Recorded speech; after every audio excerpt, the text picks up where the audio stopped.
السلام علیکم پیارے بچوں، کیا حال ہے آپ کا؟ امید ہے خیریت سے ہوں گے۔ آج ہم کتاب دین کی باتیں میں سبق پڑھیں گے۔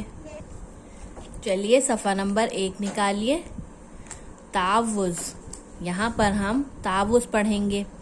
اعوذ باللہ من الشیطان الرجیم۔ اب آپ بھی میرے ساتھ پڑھیے۔ اعوذ باللہ من الشیطان الرجیم۔ اعوذ باللہ من الشیطان الرجیم۔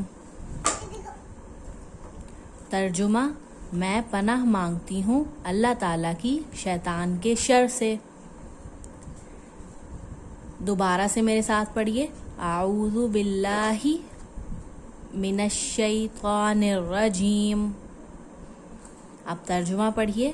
میں پناہ مانگتی ہوں اللہ تعالیٰ کی شیطان کے شر سے۔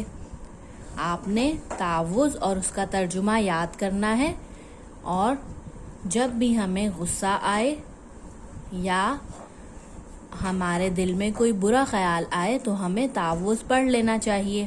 اس سے ہمارا غصہ بھی ختم ہو جاتا ہے اور برا خیال بھی دل سے چلا جاتا ہے۔